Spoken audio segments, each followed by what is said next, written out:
Family is supposed to have your back. That's what we're told growing up, right? Blood is thicker than water. Family first. All those nice little sayings that make us trust the people who share our DNA. But what happens when your own family member steals a $2 million inheritance that your grandmother left you? When they forge documents, manipulate a dying woman, and smile at the funeral knowing they've destroyed your future. My name is Rachel, and my Aunt Patricia did exactly that. She stole my inheritance, convinced my family I was lying, and lived in luxury while I struggled to pay rent. But Patricia made one fatal mistake. She forgot that I was my grandmother's favorite for a reason. I'm just as smart as she was, and I'm a hell of a lot more patient than my aunt ever gave me credit for. This is the story of how I took back everything Patricia stole from me, plus interest. And by the end of this, I want you to be the judge. Was I justified in what I did, or did I take things too far? Let me tell you about my grandmother, Rose Martinez. She was the kind of woman who commanded respect just by walking into a room. Born in 1940, she grew up poor in rural Texas, but she was brilliant with numbers and business. At 25, she started a small accounting firm with money she'd saved from working 3 jobs. By the time she was 40, that firm had grown into Martinez Financial Services, one of the most respected accounting and financial planning firms in our region. She eventually sold it for $8 million when she was 65 and retired. My grandmother was tough, sharp, and didn't suffer fools, but she had a soft spot for me. I was the oldest grandchild, born when she was 62. My mom died when I was 7, car accident, and my dad fell apart. He started drinking, couldn't hold down a job, and eventually, when I was 10, my grandmother stepped in. "Rachel's coming to live with me," she announced to the family. Not asked, announced. That was Grandma Rose. I lived with her from age 10 until I left for college at 18. Those were the best years of my life. She taught me everything: how to balance a checkbook, how to invest, how to read people, how to spot a liar, how to play chess, how to negotiate. "Always think 3 moves ahead," she'd tell me during our evening chess games. "And never let anyone see your real strategy until it's too late for them to counter." I thought she was just talking about chess. My grandmother had 3 children: my mother Alina, who died, my Uncle James, and my Aunt Patricia. Uncle James was decent. He was a school teacher, married with 2 kids, lived modestly, and never asked my grandmother for money. We got along fine. Then there was Aunt Patricia. Patricia was the youngest, and she'd always been jealous of my mother. Mom was beautiful, smart, successful, everything came easy to her. Patricia, meanwhile, struggled. She dropped out of college, went through 3 divorces, and was constantly in debt despite living beyond her means. Patricia had always resented my grandmother's success, probably because Grandma Rose refused to just hand her money whenever she asked. "You want money, Patricia? Earn it," Grandma would say. And Patricia especially resented me. "Why does Rachel get to live here?" I overheard her asking my grandmother once when I was 14. "You're spoiling her. She's going to turn out entitled." "I'm raising her because her mother is dead and her father is useless," Grandma replied coldly. "And she's not entitled. She works for everything I give her, unlike some people." Patricia's face had gone red, and she'd stormed out. After that, Patricia barely spoke to me. At family gatherings, she'd make little comments. "Must be nice to have Grandma's money. I guess some grandchildren are more special than others. Hope you're not counting on that inheritance too much, sweetie." I ignored her. She was bitter and petty, and I had better things to focus on. When I was 17, my grandmother sat me down for a serious conversation. "Rachel, I'm getting old. I'm 79 now, and I need to make sure you're taken care of after I'm gone." "Grandma, don't talk like that." "Hush, this is important." She pulled out a folder. "I've set up my will. Most of my estate will be divided between James and Patricia, as is fair. But I'm leaving you $2 million in a trust fund that will release to you when you turn 25 or graduate from college, whichever comes first." I was stunned. "Grandma, that's too much." "No, it's not. Your mother would have inherited a third of my estate. This is her portion, and it should go to you. I've also specified that this money is for your education, your first home, and your future. It's to give you the kind of start in life that I had to fight for. She made me promise to use it wisely, to invest it, not blow it, to think of it as my mother's final gift to me. I promised. One more thing, Grandma said. I'm telling you this, but I'm not telling James or Patricia the specific amounts. It's none of their business. The will is filed with my lawyer, Bernard Whitmore. When the time comes, he'll handle everything. I hugged her. Thank you, Grandma. I won't let you down. I know you won't, sweetheart. You're just like your mother. I went to college at UCLA, studying business and finance, following in my grandmother's footsteps.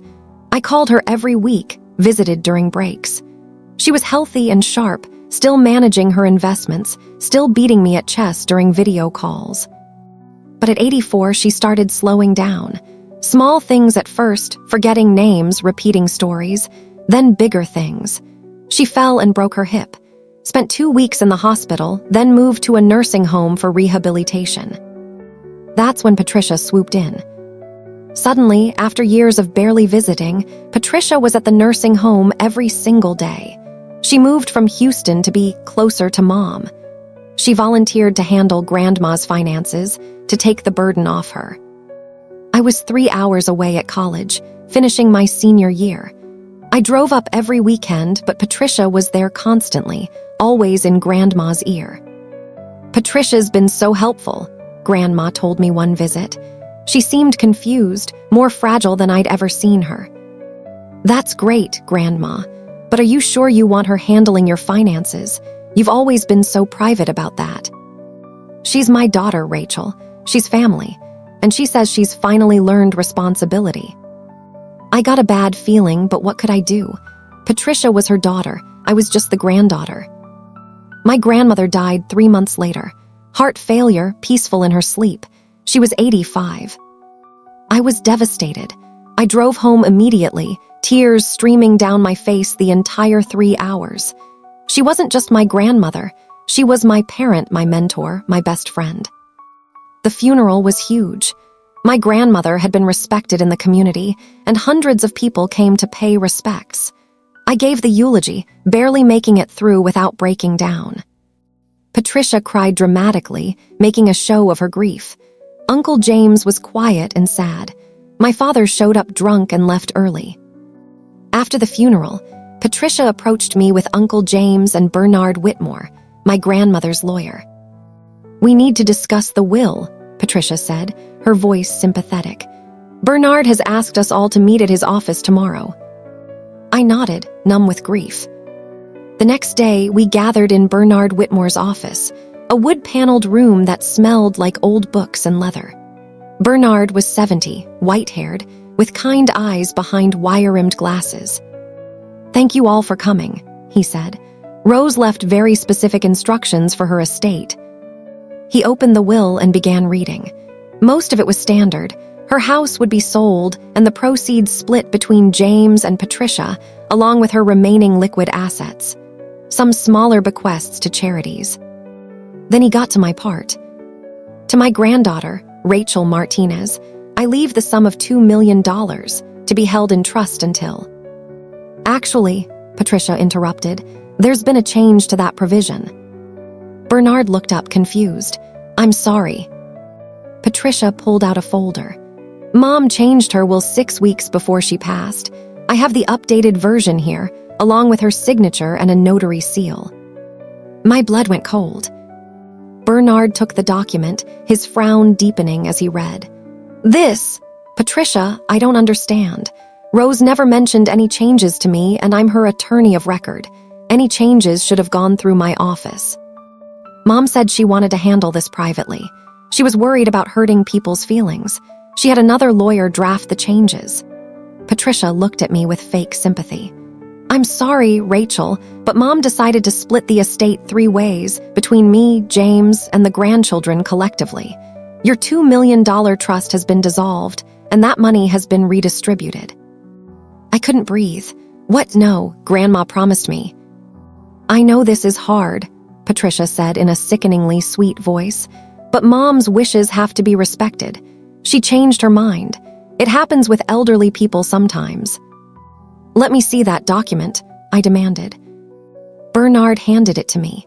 It looked official, legal letterhead, notary stamp, and at the bottom, my grandmother's signature.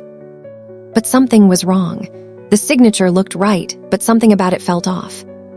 "This doesn't make sense," I said, my voice shaking. "Why would she change it? She told me that money was for me, that it was my mother's inheritance." Patricia shrugged. "I don't know, sweetie. Maybe she felt guilty about favoring you. Maybe she wanted to be more fair to all her grandchildren. Either way, this is the legal document." I looked at Uncle James. "Do you believe this?" He looked uncomfortable. "I don't know, Rachel, but if Mom changed her will, we have to respect that." "Bernard," I turned to the lawyer. He looked troubled. "If this document is legitimate and it appears to have all the proper legal elements, then it supersedes the original will. However, I'd like to verify its authenticity. This is highly unusual." "Of course," Patricia said smoothly. "Verify away. The lawyer who drafted it is named Thomas Crawford. Here's his contact information." Over the next 2 weeks, Bernard investigated. Thomas Crawford was a real lawyer, newly licensed, with a small practice in a strip mall. He confirmed that Patricia had brought Rose to his office and that he'd drafted the new will. "Mrs. Martinez seemed a bit confused," Crawford admitted to Bernard, "but she insisted this was what she wanted. She had her identification, and I had a notary present for the signing. Everything was by the book." "Did anyone else accompany her besides Patricia?"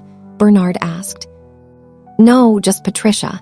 She said she was her mother's caregiver." The notary confirmed the same story. Rose had signed the document in her presence, seemed to understand what she was doing, and had proper ID.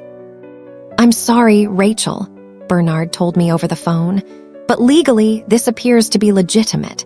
Unless you can prove the signature was forged or that Rose lacked mental capacity when she signed it, the new will stands." "She had dementia," I protested.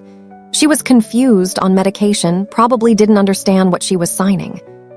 "Proving diminished capacity is extremely difficult, especially after the person has passed away.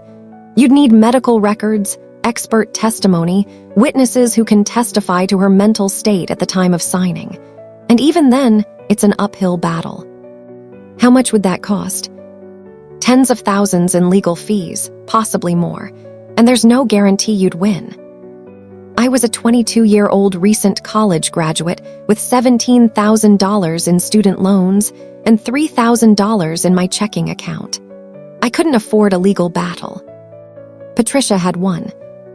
The estate was settled within 3 months. The house sold for $800,000. Combined with my grandmother's remaining assets and the dissolved trust fund, the total estate was about $3.5 million. Patricia, James, and the grandchildren collectively split everything. My portion, $180,000. Patricia got over $1.5 million. James got the same. The remaining grandchildren, Uncle James's 2 kids and me, were supposed to split what was left. But Patricia was the executor of the estate. She controlled the distributions. She gave James's kids each $200,000. She gave me $180,000, claiming there were additional legal fees and taxes that reduced my share. I was too heartbroken and angry to fight anymore. I took the $180,000, paid off my student loans, put the rest in savings, and tried to move on with my life. But moving on was impossible when I watched Patricia flaunt her new wealth. Within 6 months, Patricia had bought a $900,000 house in an upscale neighborhood, a massive place with 5 bedrooms, a pool, and a 3-car garage. She bought a new Mercedes. She started taking exotic vacations, posting photos from Italy, from Greece, from the Maldives on Facebook. She joined the country club, started hosting parties, bragged about her inheritance from her mother. And at every family gathering, she'd find ways to twist the knife. "How's that little apartment, Rachel? Still renting, I assume?" Have you thought about going back to school? I hear there are some good community colleges nearby. You know, with proper financial planning, you could have made that $180,000 go further. But I suppose not everyone has a head for money. Uncle James's kids got their money and moved on with their lives. Uncle James himself seemed uncomfortable with the whole situation, but said nothing. My father was useless as always. I was alone in my anger. I became obsessed with finding proof that Patricia had forged that will.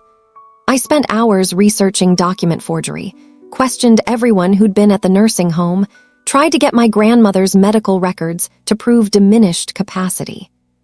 But I hit walls everywhere. Medical privacy laws meant I couldn't access her records without going through a lengthy legal process. The nursing home staff remembered Patricia being there constantly, but couldn't say definitively whether my grandmother was mentally competent. The signature on the will looked real. Handwriting experts I consulted, the ones I could afford, said it would be nearly impossible to prove it was forged without comparing it to known samples under laboratory conditions, which would cost thousands I didn't have. I was stuck. My friends told me to let it go. My boyfriend at the time said I was being obsessive and bitter. Maybe your grandmother really did change her mind, he said one night. Is that so impossible to believe? We broke up a week later. 2 years passed. I was 24, working as a financial analyst at a mid-sized firm, making decent money but nothing special. I'd moved to Dallas for the job, putting distance between myself and Patricia. But I couldn't escape her on social media. She was everywhere, posting about her perfect life, her expensive purchases, her luxurious lifestyle. Then, one day, I saw a post that made my blood boil.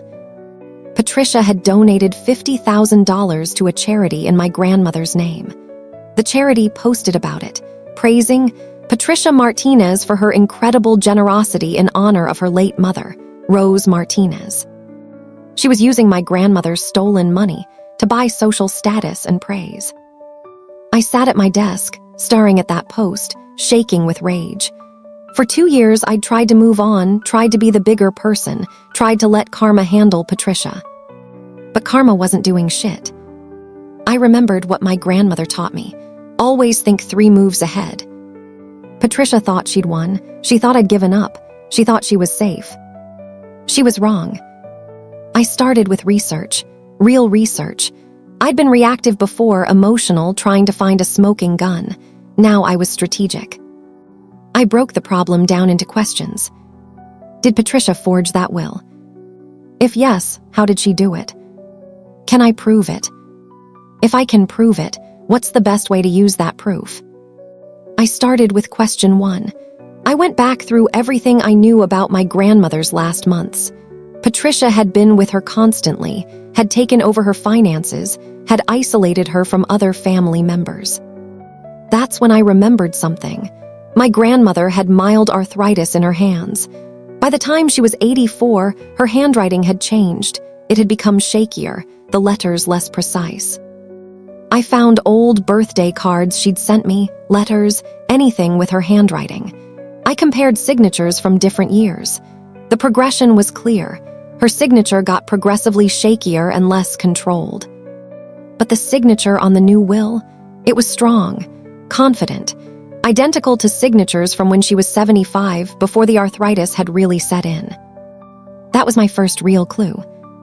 I saved up money for 6 months. Every spare dollar went into a fund. I cut expenses, worked overtime, sold things I didn't need. Finally, I had $8,000 saved. I found one of the best forensic document examiners in the country, a woman named Dr. Helen Ross, who testified in major fraud cases. I sent her copies of everything. The contested will, samples of my grandmother's handwriting from different years, the original will, everything I could find. 3 weeks later, Dr. Ross called me. Rachel, I need you to send me the original document, not a copy. But based on what I'm seeing in these scans, I believe this signature was forged. My heart started racing. How can you tell? Several indicators. First, The signature has characteristics consistent with a tracing or simulation rather than a natural signature. The pen pressure is too consistent. Natural signatures have variations in pressure as the hand moves. Second, there are hesitation marks, tiny pauses where the forger stopped to check their work. And third, as you noted, this signature shows none of the tremor or arthritis effects present in authentic samples from the same time period. Can you prove it in court? If I can examine the original document, yes. I can provide expert testimony that would hold up under cross-examination. How much will that cost? For a complete forensic analysis, report, and potential court testimony, around $25,000. I felt my hope deflate. I don't have that kind of money. Then you need to find it, because if this will is forged, that's a serious crime, and whoever did it needs to be held accountable. The original will was filed with the probate court. As an interested party, someone affected by the will, I had legal standing to request access to it for examination. My new lawyer, a sharp woman named Jennifer Park, who I found through online reviews and who agreed to work on a payment plan, filed a motion to have the document examined by a forensic expert. Patricia fought it, of course. Her lawyer argued that I was on a fishing expedition, that I was a bitter granddaughter who couldn't accept her grandmother's final wishes. But the judge, after hearing Dr. Ross's preliminary findings, ordered the document to be released for examination. Patricia's lawyer looked worried after that hearing. Patricia herself looked pale. Dr. Ross examined the original document in her laboratory. She used microscopes, ultraviolet light, pressure-sensitive equipment, everything in her arsenal. Her final report was 45 pages long, but the conclusion was simple. The signature on the will was a forgery. Not only that, but Dr. Ross had found something else. Under UV light, she detected evidence that the signature had been traced from another document. There were microscopic indentations in the paper, pressure marks that indicated someone had placed a template over the document and traced the signature. This is what's called a skilled forgery, Dr. Ross explained. The forger had access to genuine signatures and used them as templates. But they made two critical mistakes. They used a signature from before the arthritis symptoms were obvious, and they pressed too hard while tracing, leaving marks that are invisible to the naked eye but clear under magnification. Can you say who did it? I can't identify the forger from the signature alone, but I can testify that this signature was not made by your grandmother. Combined with evidence about who had access to her, who had motive, and who stood to benefit, a jury could certainly draw conclusions. With Dr. Ross's report, Jennifer went on the offensive. She filed a lawsuit against Patricia for fraud, forgery, and theft. But we needed more than just the forgery evidence. We needed to prove Patricia did it and that she manipulated my grandmother. I hired a private investigator named Marcus Stone. He started digging into Patricia's finances and timeline. What he found was damning. 3 weeks before the will was supposedly changed, Patricia had paid $5,000 cash to a man named Derek Thompson. Derek was a convicted forger who'd served time for document fraud and had been released from prison 6 months earlier. Marcus tracked Derek down. At first, Derek refused to talk. But when Marcus mentioned that forgery related to a will was a federal crime carrying a minimum 5-year sentence, and that cooperating with prosecutors could reduce his exposure, Derek got very talkative. Patricia hired me to forge a signature, Derek admitted in a recorded conversation. She gave me samples, told me to make it look natural. She said it was for a family document that her mother had agreed but couldn't write anymore. I knew it was shady, but she paid well. Did she tell you it was for a will? Not exactly, but yeah, I figured it out. She gave me the document to practice on, and I could see what it was. Are you willing to testify to this? Long pause. If I get immunity, yeah. Armed with Dr. Ross's forensic report, Derek's confession, and financial records showing Patricia's payment to a known forger, Jennifer filed an amended lawsuit and also contacted the district attorney's office.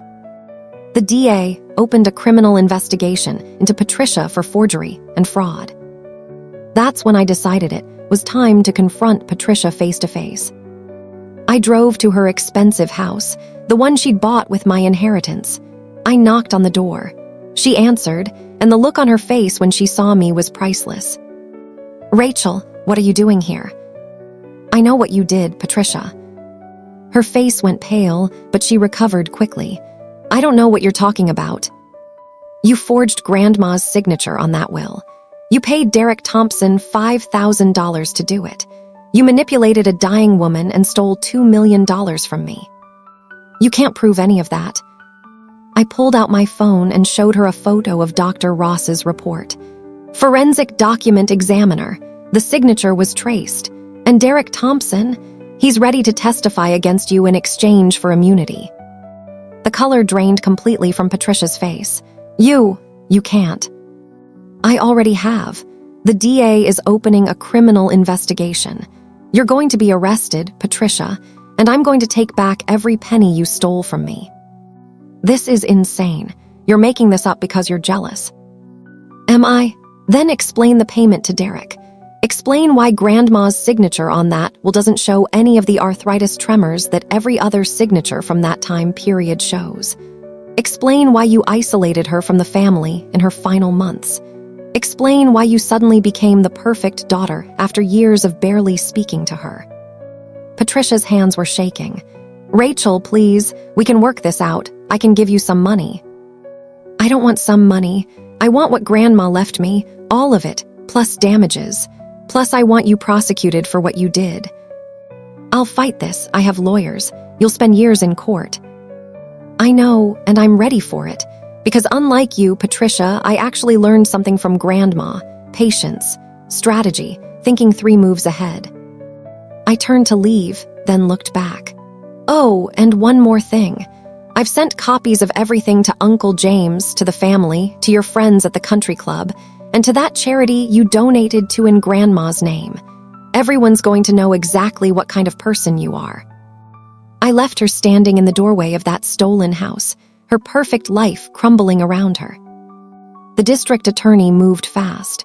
With Derek Thompson's testimony, the forensic evidence, and the financial records, they had an airtight case. Patricia was arrested 3 weeks after our confrontation. The local news covered it. Local woman charged with forging mother's will, stealing $2 million from niece. The story went viral in our community. Patricia's country club friends abandoned her. Her social media accounts, once full of glamorous photos and bragging, went dark. Her criminal trial lasted 2 weeks. Derek testified. Dr. Ross testified. I testified about my grandmother's mental state and Patricia's sudden involvement in her life. Patricia's defense was weak. Her lawyer tried to argue that Derek was lying, that the forensic evidence was inconclusive, that my grandmother really had changed her mind. But the jury didn't buy it. They deliberated for 6 hours. Guilty on all counts: forgery, fraud, theft, and elder abuse. The judge sentenced Patricia to 8 years in prison, with possibility of parole after 5. She was also ordered to pay full restitution, $2 million plus interest and legal fees. "Your actions," the judge said at sentencing, "were a betrayal of the worst kind. You preyed on your own elderly mother, forged her signature, and stole from your niece. You showed no remorse, only greed. This court hopes that prison gives you time to reflect on the damage you've caused." Patricia sobbed as they led her away in handcuffs. I felt nothing.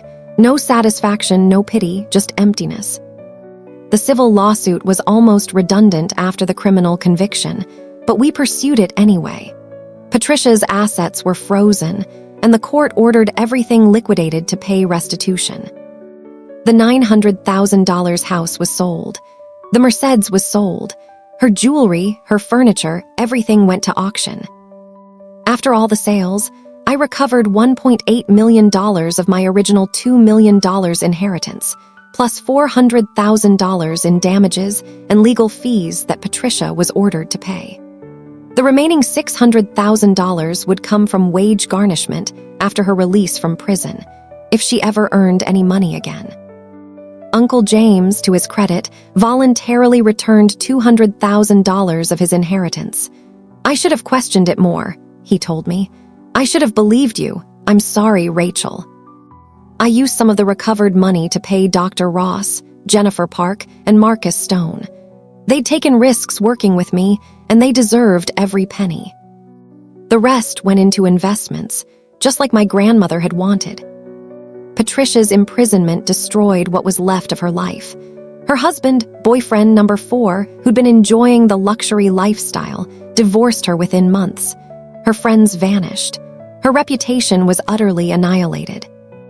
I heard through family that she spends her time in prison working in the library, keeping her head down, trying to avoid trouble. She's eligible for parole in 3 more years, but she'll come out with nothing, no money, no home, no reputation. Meanwhile, I took my recovered inheritance and did exactly what my grandmother wanted. I invested most of it, used some for a down payment on a house, and started my own financial consulting firm. I named it Rose Martinez Financial Services, in honor of my grandmother.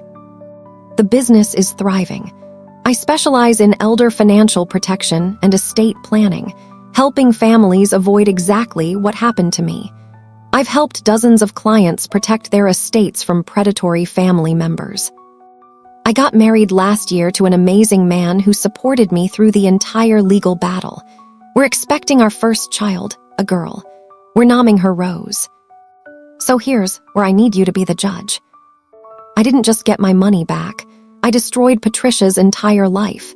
She's in prison, she lost everything, her name is mud, and she'll never recover from this. Some people in my family think I went too far. Uncle James's wife said to me at a family gathering, "You got your money back. Did you really need to press criminal charges?" She's family. My father, when he's sober, says I should forgive and move on. "Your grandmother wouldn't have wanted the family torn apart like this," he claimed. But here's what I think. Patricia didn't just steal money. She desecrated my grandmother's final wishes. She manipulated a dying woman. She forged legal documents. She committed multiple felonies. And she did it all with a smile, watching me struggle, taunting me, living in luxury off stolen money.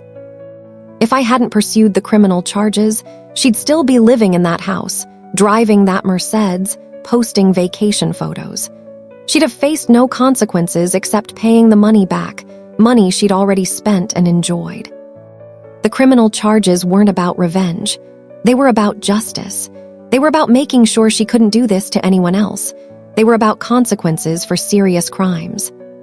But I'll admit, there was satisfaction in watching her get arrested, in watching her life crumble the way she'd tried to make mine crumble, in knowing that every day she spends in prison, she thinks about what she did and what it cost her. Is that revenge, or is that justice? I visit my grandmother's grave every month. I tell her about the business, about my husband, about baby Rose who's coming soon. And I think about what she taught me. Think 3 moves ahead, never let anyone see your strategy until it's too late, and always, always finish what you start. Patricia thought she was 3 moves ahead. She forged the will, got the money, and figured I was too young and too poor to fight back. But she forgot that my grandmother didn't just leave me money. She left me lessons. She taught me patience, strategy, and how to fight smart, not emotional. I waited, I planned, I gathered evidence, and when I finally made my move, Patricia never saw it coming. So I'm putting this to you, be the judge. Was I justified in pursuing criminal charges against Patricia, even though it meant she'd lose everything and go to prison? Or should I have just taken the money back and let her go? Some would say family deserves mercy, that I got what I wanted, the inheritance, and I should have stopped there. Others would say Patricia committed serious crimes and deserved serious consequences, that letting her off easy would have been wrong. What do you think? Leave a comment and let me know. Was I justified, or did I go too far? Because I'll tell you the truth, I sleep just fine at night. Patricia stole from me, betrayed my grandmother, and showed no remorse. She made her choices, and now she's living with the consequences. My grandmother taught me to finish what I start, and that's exactly what I did. If you're in a situation where someone has stolen from you, betrayed you, or committed a crime against you, Don't give up. Justice might take time, it might cost money, it might require patience and strategy, but it's worth fighting for. Document everything, gather evidence, find experts who can help, and never, ever let the person who wronged you think they've won. Because sometimes, karma needs a little help, and there's nothing wrong with being the one to give it that push. My name is Rachel Martinez, and I took back what was mine. Every single penny. And Patricia, she's in a cell thinking about what she did every single day. Be the judge. Drop your verdict in the comments.